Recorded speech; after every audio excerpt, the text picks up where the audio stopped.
The law office of Whitmore, Lang & Associates reeked of aged mahogany and entitlement. I sat stiffly in the leather chair of the waiting room, pretending to admire the somber oil portraits of long-dead partners. Across from me, my stepmother, Clarissa, was basking in the attention of her two children, Preston and Lila, who were whispering excitedly like they were at a luxury car show instead of a will reading.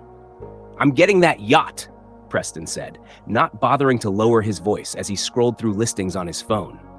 "The one from Fort Lauderdale. 60 feet, sleek as hell." Lila twirled a platinum curl around her finger. "I want something classic. A place in Aspen, maybe 8 bedrooms, fireplaces, real understated luxury." Clarissa patted their hands with those claw-like nails of hers, the same talons that had clawed their way into my father's fortune for nearly a decade. "All in good time, my darlings," she purred. "We'll talk numbers once the boring part is over." She sent me a glance sharp enough to draw blood.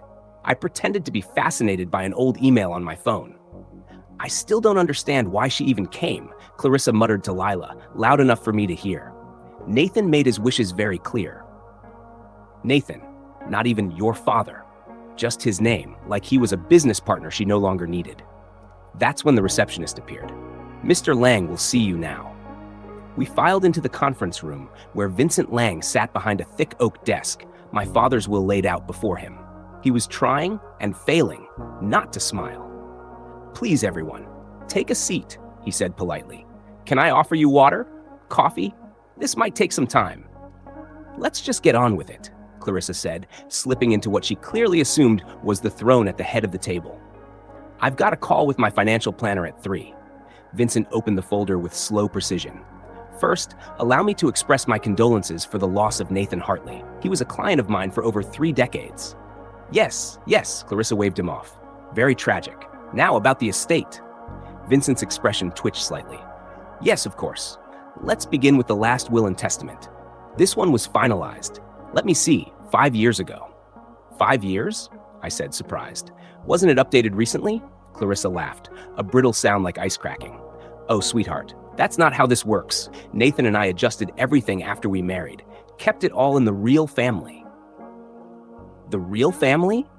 I repeated. She offered a sugar-dipped dagger of a smile, meaning the people who were actually there for him during his final years. Not some daughter too busy saving the world to visit her own father.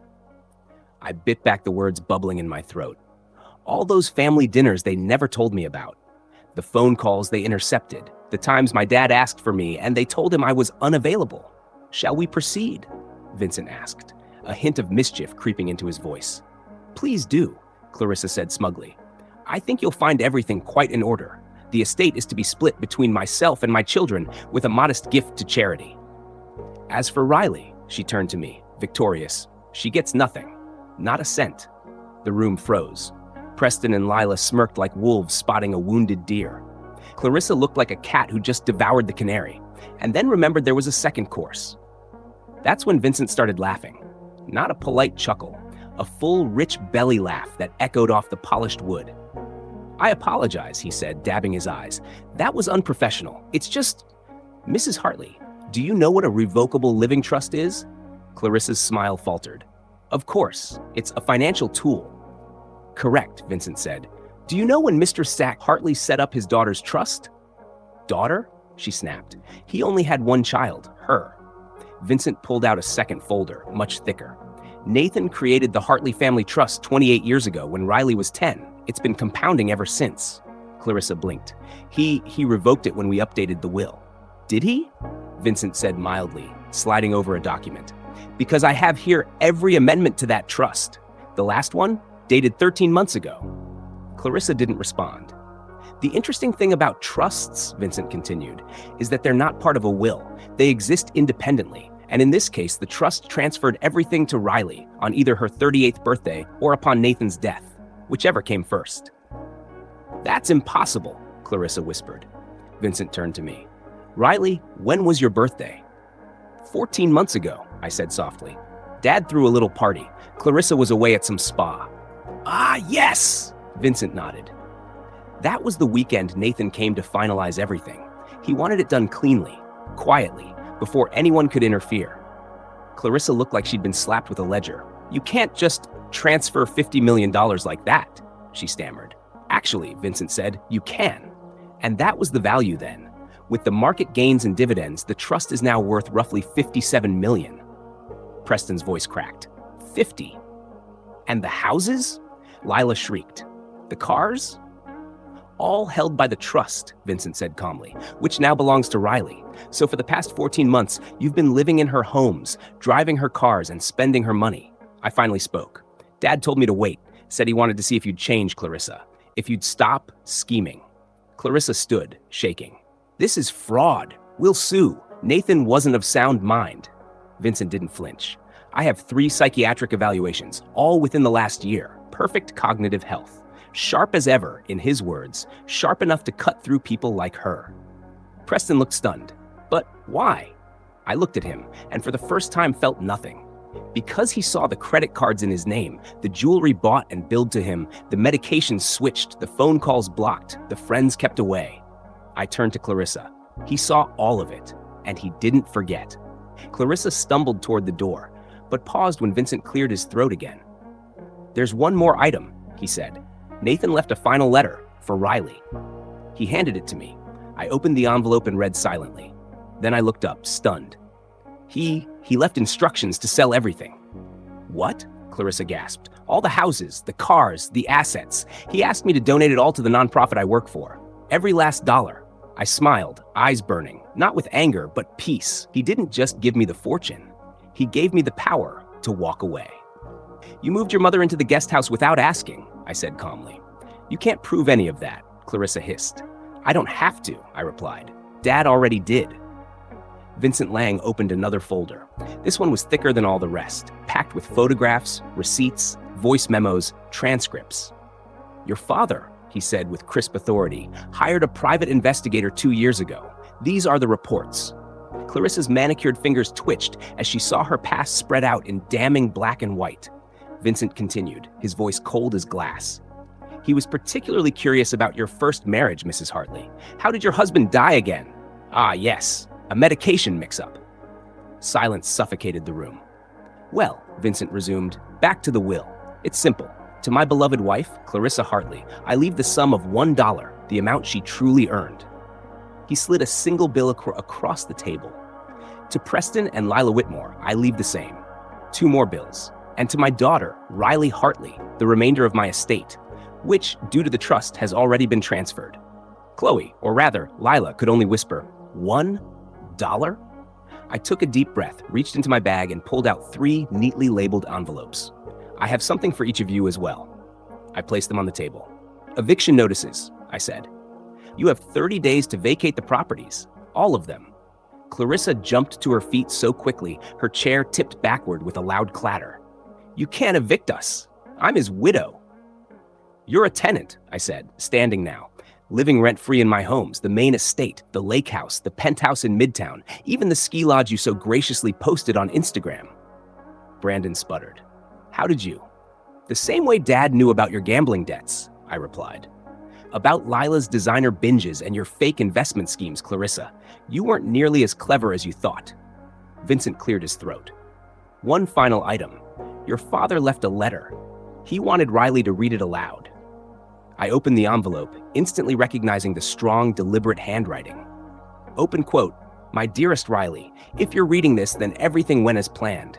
I'm sorry for the secrecy, but I had to be sure. Clarissa fooled me once, but I wouldn't let her fool me twice, not when your future was at stake. Close quote. Open quote. You were right to question her. What you didn't know is that I'd already been diagnosed. Stage 4. I married her thinking she'd care for me. Instead, she showed me who she really was. Close quote. Open quote. Thank you for trusting me, for pretending to be sidelined while we moved the assets, for letting them believe they'd won. You've always been the smartest person I know, Riley. Close quote. Open quote.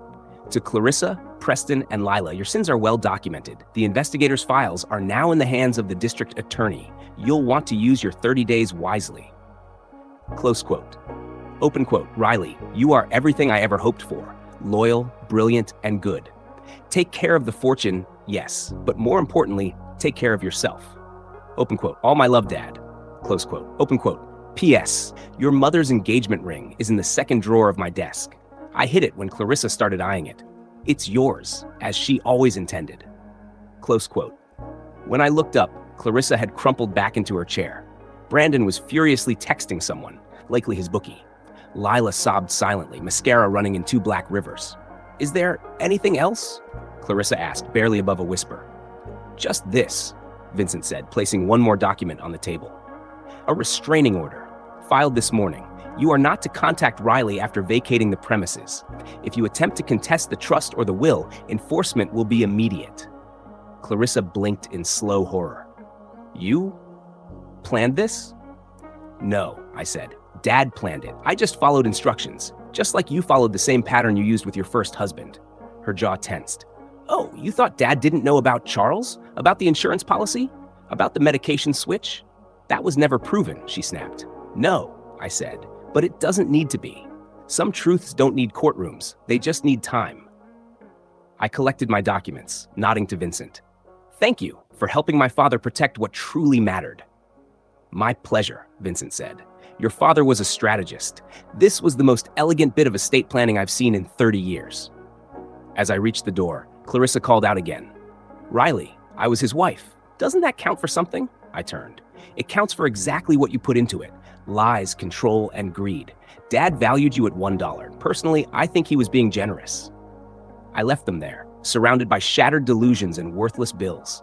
Outside, I climbed into my car. My car. Not the trust's, not Dad's, mine. My phone rang. Sharon, the only nurse Clarissa hadn't managed to scare off. How'd it go? She asked gently. Exactly as Dad predicted, I said. Right down to her begging for more. He'd be proud, Sharon said.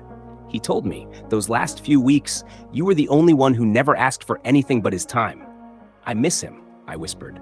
I know, sweetheart, but he made sure you'd be okay. That was his only real concern.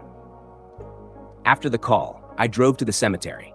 I'd been visiting every week, despite Clarissa's gossip claiming I never showed up. His grave was covered in fresh coral roses, his favorite from Mom's old garden. I still kept it blooming. We did it, Dad, I whispered. They never saw it coming. The wind stirred the trees, and for a moment, I could almost hear his laugh. The same laugh he'd had 14 months ago when we first sat with Vincent, Clarissa busy at a spa, signing the papers that would change everything. She thinks she's clever, he'd said, smiling, but clever and smart aren't the same thing. He'd been right. Clever manipulates. Smart protects.